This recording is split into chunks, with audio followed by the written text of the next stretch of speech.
Hello बच्चों, तो कैसे हैं आप लोग। जो है आज स्टार्ट करने वाले हैं फिर से इलेक्ट्रोस्टैट्स। ठीक है, और लास्ट टाइम जो है हमने इस न्यूमेरिकल पे छोड़ा था। ये न्यूमेरिकल हमने अटैम्प्ट किया था। आज जो है इलेक्ट्रोस्टैट्स में कूलम्ब्स लॉ पे ही डिस्कशन रहेगा। वेक्टर फॉर्म डिस्कस करेंगे। उससे पहले एक क्वेश्चन ले लेते हैं। बेसिक सा क्वेश्चन है, कोई ज़्यादा डिफ़िकल्ट क्वेश्चन नहीं है। क्वेश्चन ये है कि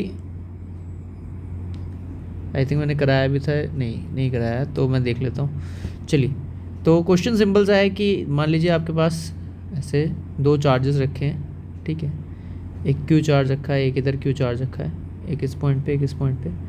बीच में आपने एक क्यू चार्ज रख दिया है डी डिस्टेंस की दूरी पे। ठीक है, तो क्यू चार्ज का वैल्यू क्या होना चाहिए in terms of small Q कि ये पूरा सिस्टम जो है वो इक्विलिब्रियम में हो जाए। तो ऐसी कंडीशन में जब भी आपको एक आ जाए ना कि क्वेश्चन में कि सिस्टम इक्विलिब्रियम में रहे, ठीक है, अगर सिस्टम इक्विलिब्रियम में रहे उसके लिए कंडीशन क्या होती है आप ध्यान देंगे कि भाई जब भी आपको बोलेंगे सिस्टम इक्विलिब्रियम, तो इसका मतलब ये है कि आपको कॉर्नर वाले चार्ज को पकड़ना है और कॉर्नर वाले चार्ज को पकड़ के जो है ये मानना है कि भाई इसके ऊपर जो फोर्स है, इसके ऊपर जो नेट फोर्स लग रहा है वो ज़ीरो होना चाहिए। ठीक है, इसके ऊपर जो नेट फोर्स है उसकी वैल्यू ज़ीरो होनी चाहिए। तो आप ये कह सकते हैं कि सिस्टम इक्विलिब्रियम में है। ठीक है, तो हम इसके ऊपर टोटल चार्ज जो है कैलकुलेट कर हमें जो है टोटल फोर्स कैलकुलेट करना है इस वाले पे, क्योंकि ये वाला अगर आप कंसीडर करते हैं ना तो आपका कोई भी आंसर आएगा नहीं। क्योंकि अगर मान लीजिए आप इसको देखेंगे कि भाई हम इसको पकड़ते हैं इक्विलिब्रियम में चेक करते हैं, आपका आंसर नहीं आएगा, गलत आंसर आएगा आपका। ठीक है, मतलब आप ऑब्टेन ही नहीं कर पाओगे, सब कुछ कैंसिल आउट हो जाएगा, आपको समझ नहीं आएगा कि इसको कैसे सॉल्व करें। तो हमेशा आपको कॉर्नर वाला चार्ज पकड़ना है जब भी कभी इक्विलिब्रियम ऑफ सिस्टम की बात की जाएगी तब। कैसे सॉल्व करेंगे, तो बहुत सिंपल सा तरीका है। सबसे पहले आप जो है इस पे इस चार्ज के चलते इसको पॉजिटिव मान लेते हैं कि पॉजिटिव है, तो ये इसको रिपेल करेगा ऐसे। और ये वाला जो चार्ज है इसको आपको नेगेटिव मानना पड़ेगा। अगर आप पॉजिटिव मानते हैं तो ये भी इसको रिपेल कर देगा इस तरफ, तो ये तो इस दोनों ही इस तरफ चले जाएंगे, तो सिस्टम तो कभी इक्विलिब्रियम में आएगा ही नहीं। तो अगर आप इस तरीके से कंसीडर कर रहे हैं Q charge and Q charge और बीच में कैपिटल क्यू, तो ये बात पक्की है कि इसका आंसर माइनस में लिखना है आपको। तो ये माइनस क्यू चार्ज है और ये इसको इधर रिपेल करेगा, छोटा वाला ये वाला क्यू जो है इसको इधर रिपेल करेगा और ये वाला जो क्यू है इसको इधर अट्रैक्ट करेगा। ठीक है, और डिस्टेंस हम ले लेते हैं डी डिस्टेंस, यहाँ से ये डी डिस्टेंस, यहाँ से भी ये डी डिस्टेंस की दूरी पे ले लेते हैं। तो नेट फोर्स निकालते हैं अब। ठीक है, तो इसको मान लेते हैं F1, इसको मान लेते हैं F2। तो F1 है छोटे वाले क्यू के चलते, तो वो फोर्स जाएगा के क्यू स्क्वायर अपॉन में डिस्टेंस इज 2D, तो 2D का होल स्क्वायर, इट मीन्स के क्यू स्क्वायर बाय 4D का स्क्वायर। वहीं अगर आप F2 कैलकुलेट करेंगे तो F2 का वैल्यू हो जाएगा के क्यू बाय क्यू अपॉन में डी का स्क्वायर। ठीक है, तो इसको आप सॉल्व करेंगे तो आ जाएगा के क्यू बाय डी स्क्वायर, और इन दोनों को आपस में आप इक्वेट कर दीजिए, क्योंकि ये दोनों फोर्स जब इक्वल होंगे तभी जो है, अगर ये दोनों फोर्स इक्वल हैं, ठीक, F1 is equals to F2 है, तो नेट फोर्स जीरो होगा और सिस्टम इक्विलिब्रियम में आएगा।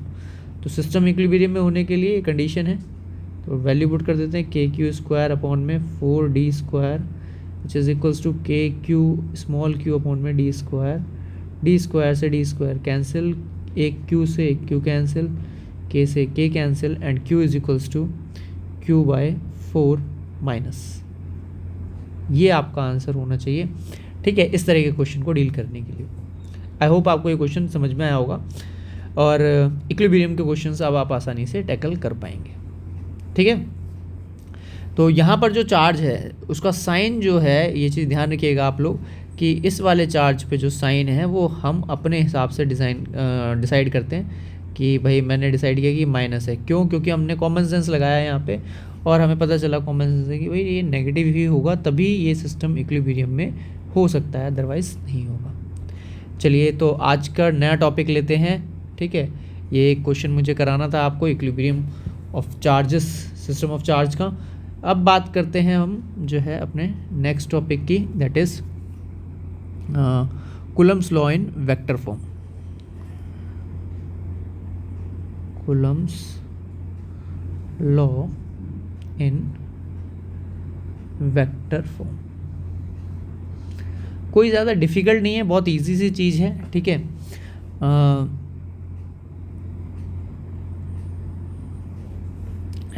इसके according, Coulomb's law in vector form के अकॉर्डिंग बेसिकली हम करते क्या हैं वो आप समझिए। मान लीजिए ये आपने एक्स वाई कोऑर्डिनेट्स ले लिए, ठीक है, और दो चार्जेस के आपने पोजीशन डिफाइन कर दी है। ये 2 पॉइंट चार्ज आपने लिए हैं Q1 Q2, और यहाँ से जो है इसकी पोजीशन है ये R1, और यहाँ से इसकी पोजीशन है ये R2। तो ये हो गया R1 पोजीशन वेक्टर और ये हो गया R2 पोजीशन वेक्टर, ठीक है। पोजीशन वेक्टर क्या होता है? बेसिकली पोजीशन वेक्टर का मतलब होता है जो ओरिजिन से आपके पार्टिकल के कोऑर्डिनेट्स को डिफाइन करे, उसे हम बोलते हैं पोजीशन वेक्टर, ठीक है। ओरिजिन के रिस्पेक्ट में पोजीशन वेक्टर हमेशा ओरिजिन के रिस्पेक्ट में देखा जाता है। अच्छा, डिस्प्लेसमेंट वेक्टर क्या होता है वो भी सीख लीजिए।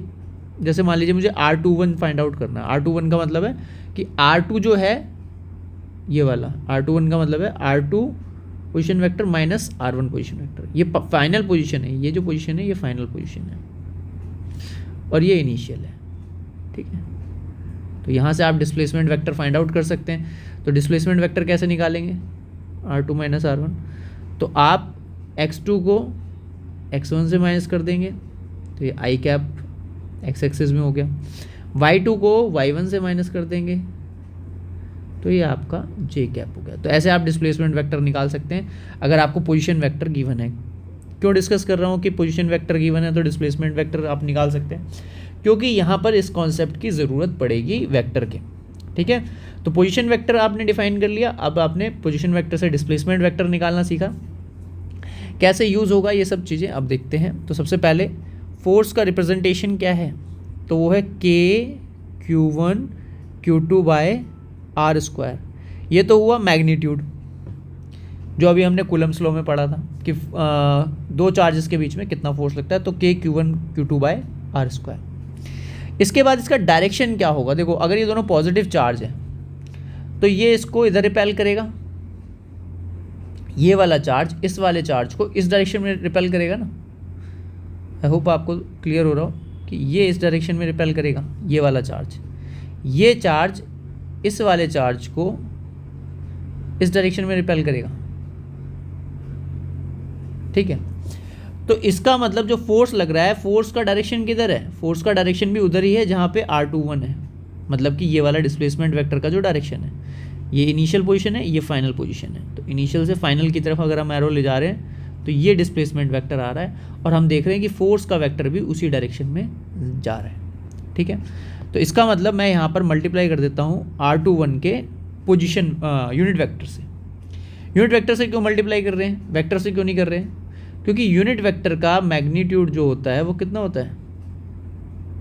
वो 1 होता है और उसके पास केवल डायरेक्शन होती है, ठीक है।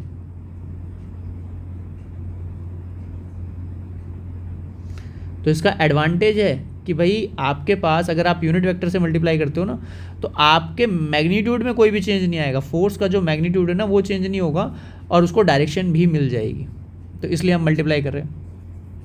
अब बात करते हैं, देखो क्लास 11 नहीं भी आता ना तो भी कोई दिक्कत नहीं है, अभी मैं आपको सारी चीज़ें समझा रहा हूँ, अभी तो समझ में आ रहा है ना आपको, तो अब बस इतना समझते चलिए, ठीक है। R21 का यूनिट वेक्टर को मैं कैसे लिख सकता हूँ? किसी यूनिट वेक्टर को कैसे लिखा जाता है? वेक्टर अपॉन में वेक्टर का मैग्नीट्यूड। यही होता है ना कि any vector is represent by vector का मैग्नीट्यूड इनटू में उसका यूनिट वेक्टर। तो यूनिट वेक्टर कैसे लिखेंगे? तो वेक्टर अपॉन में वेक्टर का मैग्नीट्यूड, ठीक है। इसको मैं सिंपली ऐसे भी लिख सकता हूँ, केवल ए भी लिख सकता हूँ, ठीक है, मॉड ना लगा के। तो अब मैं इस वैल्यू को उठाऊंगा, ये वाली वैल्यू को, ठीक है, और इसकी जगह पे रिप्लेस करूँगा। बात समझ रहे हो? ये वाली वैल्यू हटा करके मैं इसकी जगह पे इसको रिप्लेस करूँगा। आई बात समझ में?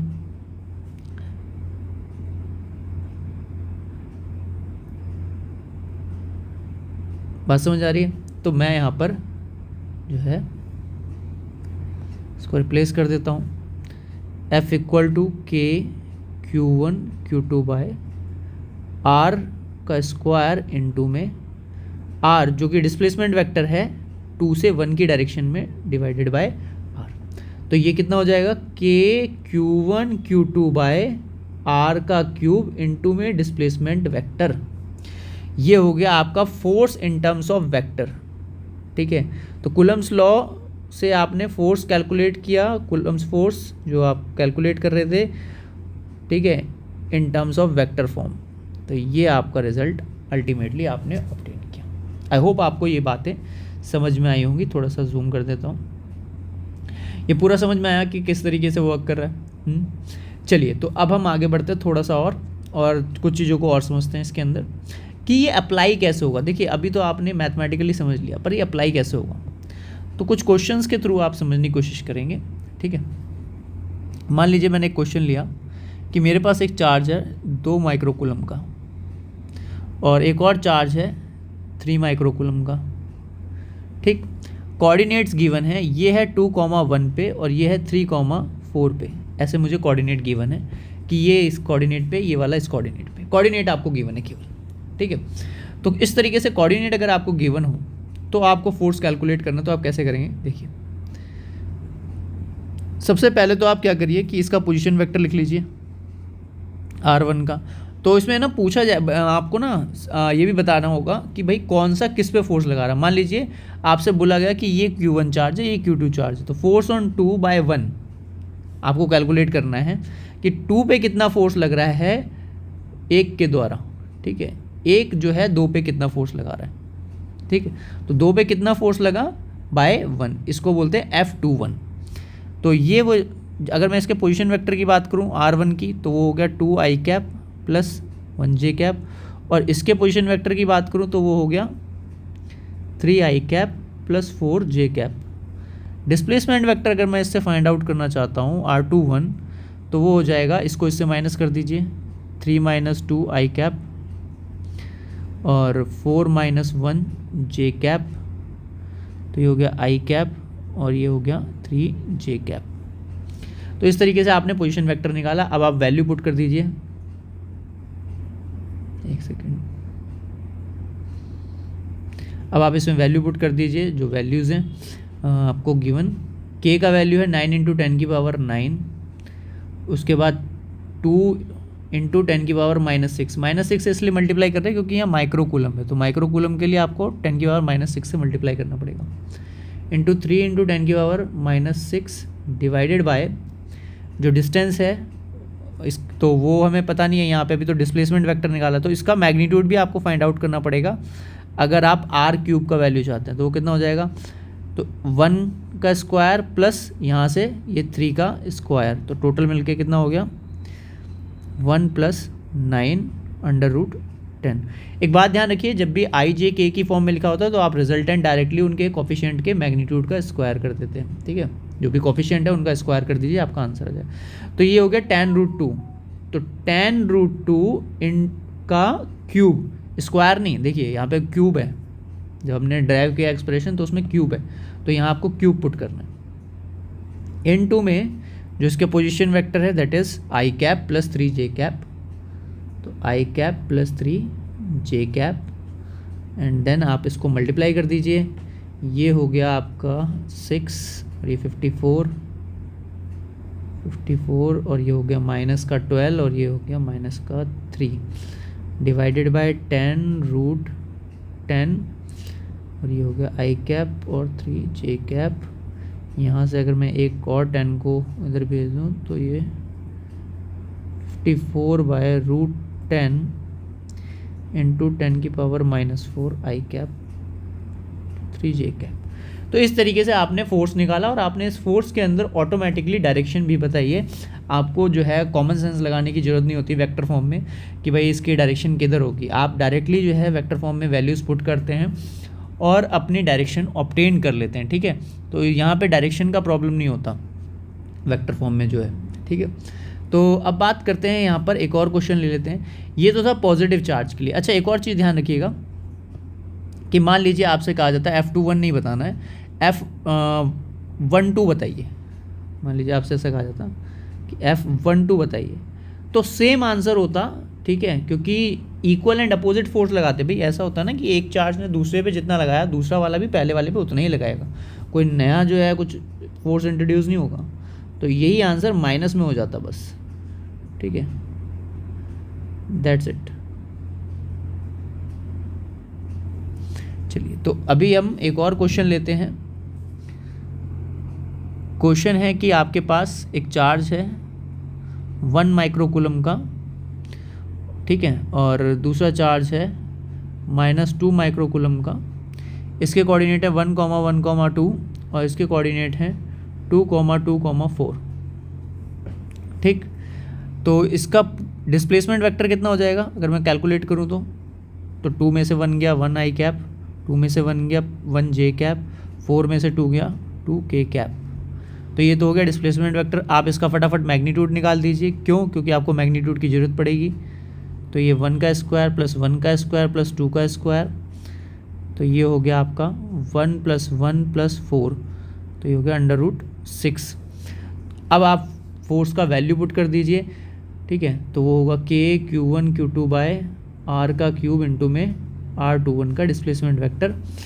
अब यहाँ पे वैल्यू पुट करिए, 9 × 10⁻9, Q1 का वैल्यू डालिए 1 × 10⁻6 और यहाँ पर माइनस साइन के साथ डालना है, ठीक है। ध्यान रखना है कि जब भी आपको वेक्टर फॉर्म दी जाएगी तो आपको उसमें साइन का यूज़ करना है, ठीक है। देखो हथियार चलाना सबको आता है, फिर वही वाली बात है, पर उसका सही तरीके से चलाना आना ज़रूरी है, ठीक है, अदरवाइज़ वो आपको हार्म कर देगा। तो इसलिए आपको अगर ये जो है वेक्टर फॉर्म का वेपन चलाना आ गया है, ठीक है, तो इसका मतलब ये नहीं कि आप जो है चीज़ों का ध्यान नहीं रखेंगे और धड़ाधड़ वैल्यू पुट कर जाएंगे, अदरवाइज़ आपका आंसर गलत आएगा। तो इसलिए ध्यान रखना है ये कि साइन के साथ डालना है और r³ में वैल्यू √6 का होल क्यूब डालना है, इनटू में जो यूनिट वेक्टर है अभी हम उसको भी जो है यहाँ पे सॉरी ये वेक्टर है ये अभी हम पुट कर देंगे क्योंकि स्पेस नहीं था थोड़ा सा। तो ये वैल्यू कितनी बनेगी बताइए भाई, 18 माइनस का 18 डिवाइडेड बाय 6/√6, ठीक है, इंटू 10 की पावर -3 और वेक्टर की वैल्यू है i cap plus j cap plus 2 k cap.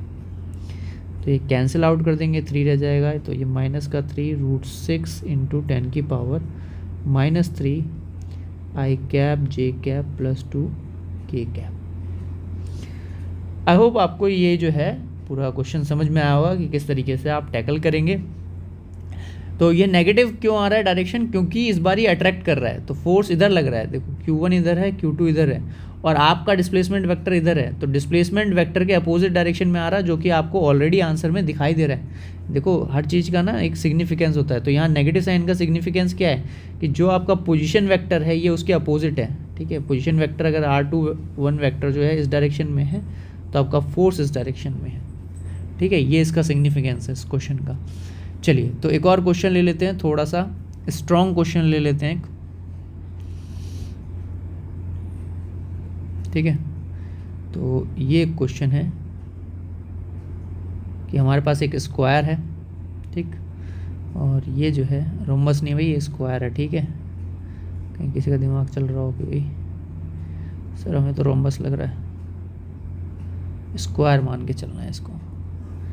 और इस पे हम रख देते हैं एक कोने पे Q चार्ज, एक इस कोने पे Q चार्ज, एक इस कोने पे Q चार्ज, एक इस कोने पे Q चार्ज, और इसको डिफाइन कर देते हैं ओरिजिन, ठीक है। और यहाँ से बना देते हैं एक्सिस, एक एक्सिस ये जा रहा है, एक एक्सिस यहाँ पर ले लेते हैं, ये x एक्सिस हो गया, ये y एक्सिस हो गया, और या फिर इसको एक काम करते हैं ऐसा बना देते हैं, इसको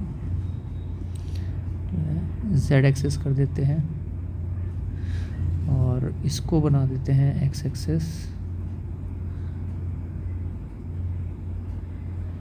ठीक है, ये x एक्सिस और ये y एक्सिस, ये बना दिया y एक्सिस। कोऑर्डिनेट्स, ये जो साइड है ये टोटल साइड यहाँ से यहाँ तक 2a है और ये भी 2a है, ठीक है। तो कोऑर्डिनेट्स अगर मैं डिफाइन करूँ ओरिजिन से, ये ओरिजिन है 0 0, तो ये जो है ये वाला साइड जो होगा नेगेटिव होगा, नेगेटिव वाई एक्सिस, तो ये नेगेटिव वाई एक्सिस है और पॉजिटिव एक्स एक्सिस है, तो a कॉमा माइनस a इसका कोऑर्डिनेट हो जाएगा इस वाले चार्ज का। ये पॉजिटिव वाई एक्सिस है, पॉजिटिव एक्स एक्सिस है, तो इसका कोऑर्डिनेट हो जाएगा a कॉमा a, और इसका कोऑर्डिनेट हो जाएगा, ठीक है, ये नेगेटिव एक्स एक्सिस है, पॉजिटिव वाई एक्सिस है, तो माइनस a कॉमा a, और ये negative x axis, negative y axis, तो माइनस a कॉमा a। तो ये आपको क्वेश्चन जो है गिवन है, सपोज कि आपको क्वेश्चन गिवन है और आपसे पूछा जा रहा है कि एक चार्ज रखा आपने यहाँ पर, ठीक है, यहाँ पर जो है आपने एक चार्ज रख दिया,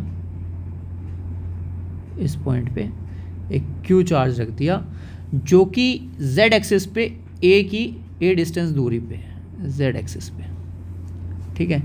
आपको बताना है कि ये चारों जो है इस पर नेट फोर्स कितना लगाएंगे, ठीक। तो डायरेक्टली मत कह देना भाई 0 लगाएंगे, ठीक है, ऐसा नहीं है, 0 लगाएंगे, ये इसके ऊपर कुछ नेट फोर्स लगेगा, ठीक है, कुछ वैल्यू आएगी, 0 नहीं आएगा। क्यों 0 क्यों नहीं आएगा? क्योंकि अगर ये पॉइंट यहाँ होता ओरिजिन पे तो चारों इक्वल फोर्स लगा करके इसको 0 कर देते, बट ये z एक्सिस पे थोड़ा सा ऊपर है a डिस्टेंस, तो इसलिए इधर एक फोर्स का वैल्यू आएगा। ये 3 डायमेंशनल क्वेश्चन है और अच्छा खासा स्ट्रॉन्ग लेवल का एक क्वेश्चन है, आपको दिया गया है, इसीलिए दिया गया है ताकि आप वेक्टर फॉर्म को समझ पाएँ कि यार वेक्टर फॉर्म कोई छोटी मोटी चीज़ नहीं है। आपको लग रहा होगा कि यार मैग्नीट्यूड फॉर्म अच्छा खासा चल रहा था, पता नहीं क्या ये वेक्टर फॉर्म क्यों। अभी आपने वेक्टर फॉर्म में देखा कि वेक्टर फॉर्म में आपको कोऑर्डिनेट्स गिवन होते हैं, तब आप इसको यूज़ करते हैं। दूसरा, अगर कोऑर्डिनेट ना भी गिवन हो, मान लीजिए ऐसा एक स्क्वायर बनाते हैं और आपसे कहते हैं ये 2 है, ये 2 है, ये कोऑर्डिनेट जो ब्लू से मैंने लिखे हैं ये तो मैंने लिखे हैं ना, मान लीजिए ऐसा लिखा ही नहीं होता और ऊपर, तो आप जो है निकालते रह जाते। क्या करते हैं आप, पहले ऐसे करके एक रिजल्टेंट बनाते, फिर कंपोनेंट बनाते, ये सब ड्रामा करना पड़ता है आपको। अब ये सब करने की ज़रूरत नहीं है आपको। आपको करना क्या है, आपको सिंपली जो है यहाँ से यहाँ का एक पोजीशन वेक्टर फाइंड आउट करना है, यहाँ से यहाँ का एक पोजीशन वेक्टर फाइंड आउट करना है, यहाँ से यहाँ का एक पोजीशन वेक्टर फाइंड आउट करना है, यहाँ से यहाँ का एक पोजीशन वेक्टर फाइंड आउट करना है, और इन सब के चलते जो नेट फोर्स होगा वो कैलकुलेट हम कर लेंगे, ठीक है। तो सबसे पहले हम स्टार्ट करते हैं भाई, इससे पहले वाले से R1 position vector find out करते हैं, ठीक है। तो 1 का विद रिस्पेक्ट टू ये 5th चार्ज, ठीक है, जो है हम निकाल रहे हैं, ठीक। तो वो कितना होगा, तो इनिशियल पोजीशन है a, और इसकी पोजीशन क्या है, इसकी पोजीशन है 0, 0, z। इसकी भी मैं डिफाइन कर देता हूँ। तो ये 0, 0, a पे, क्योंकि पॉजिटिव z एक्सिस पे रखा है और x एक्सिस और y एक्सिस के ओरिजिन पे रखा हुआ है, इसलिए इसका कोऑर्डिनेट आपको ये मिलेगा। तो जब आप इसको लिखेंगे वेक्टर फॉर्म में तो कैसे लिखेंगे, देखिए भाई फाइनल क्या है, तो 0, 0 a, और इनिशियल क्या है a 0। तो फाइनल में से इनिशियल वाले को माइनस कर देंगे, तो minus i cap minus j cap, और इसको माइनस करेंगे तो कितना बन जाएगा, सॉरी इसको माइनस करेंगे तो कितना बनेगा, तो ये a k कैप। ऐसे ही आप R25 निकाल लीजिए, R25 कितना आ जाएगा, दूसरा वाला जो है वो कितना आएगा।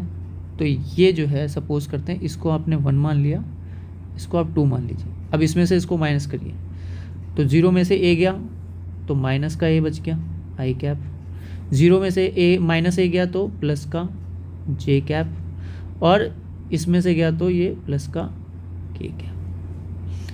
अब R35 जो है, मान लीजिए ये वाला आपका 3 है,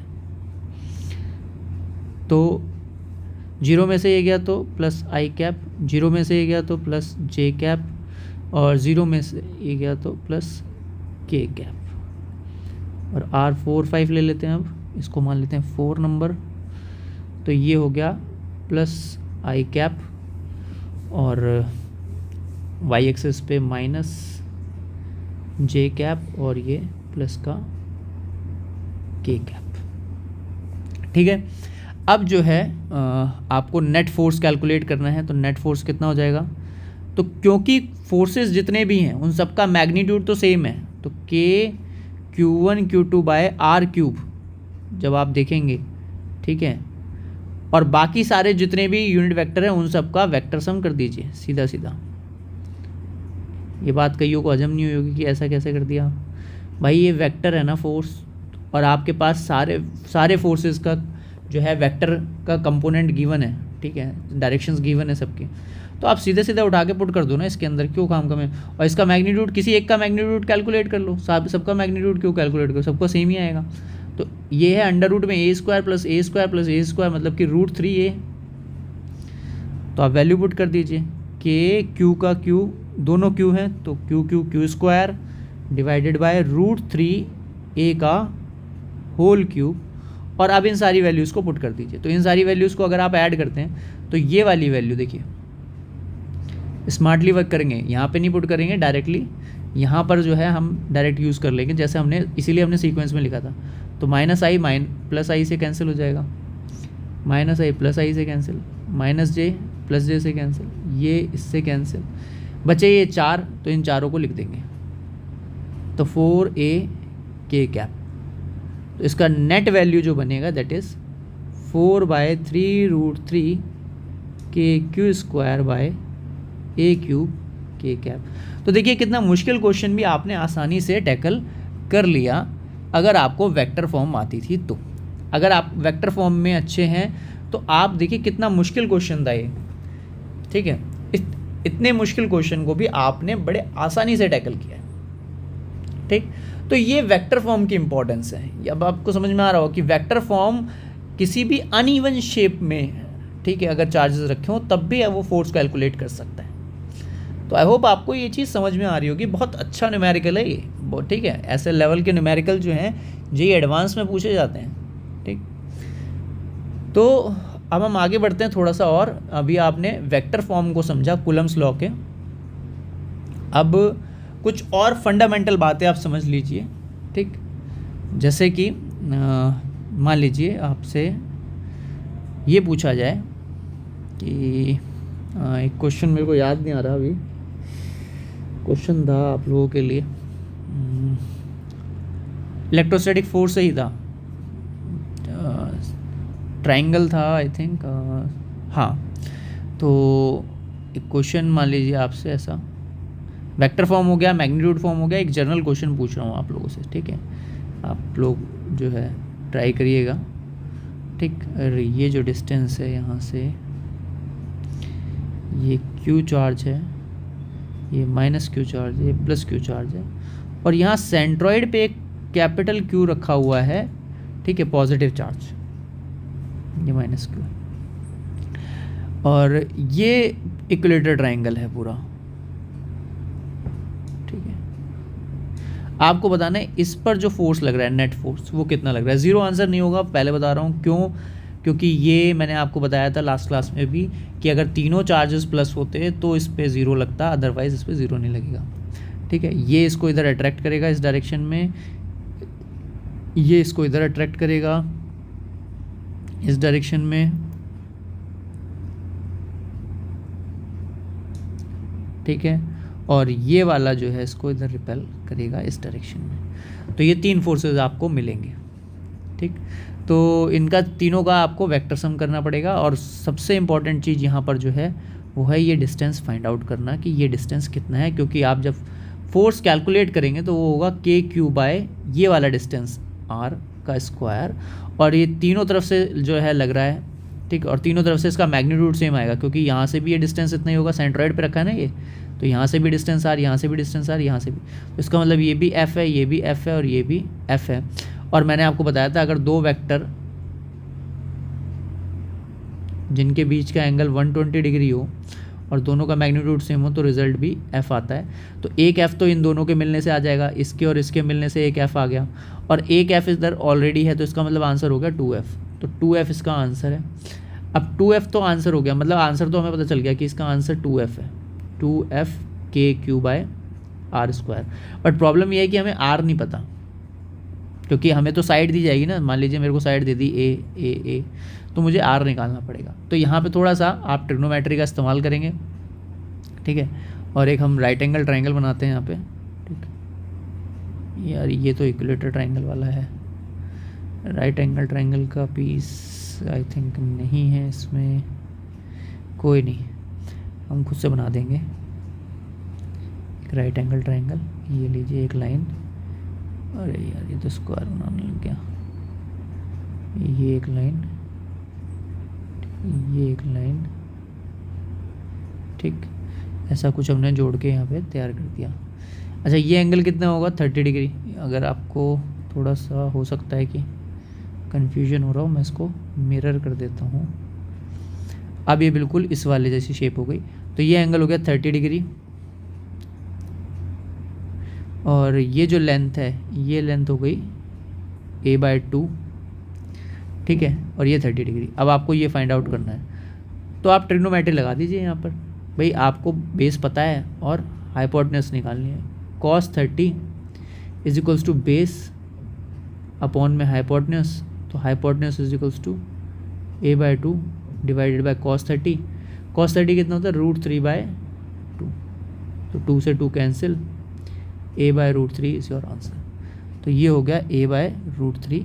तो अब आप ये वैल्यू पुट करिए इसके अंदर, 2kq/r² में a का स्क्वायर और √3 का स्क्वायर कितना हो जाएगा, 3, और वो कहाँ चला जाएगा, ऊपर। तो आंसर हो गया 6kq/a²। तो ये आपका आंसर हो जाएगा नेट। आई होप आपको ये चीज़ें समझ में आई हो कि किस तरीके से कूलम्स लॉ का हम इस्तेमाल करते हैं। ये कूलम्स लॉ का वेक्टर फॉर्म है।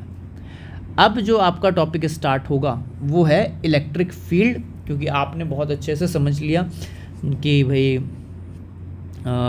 कूलम्स लॉ क्या है। कूलम्स लॉ तक के लिए आज के लिए ये वीडियो यहीं तक का था, वेक्टर फॉर्म कूलम्स लॉ का। अब नेक्स्ट वीडियो में जो आप देखेंगे वो है आपका इलेक्ट्रिक फील्ड। हम इलेक्ट्रिक फील्ड वहाँ पे डिस्कस करेंगे और उससे रिलेटेड बहुत सारे फिनोमिना डिस्कस करेंगे। Thank you for watching this video.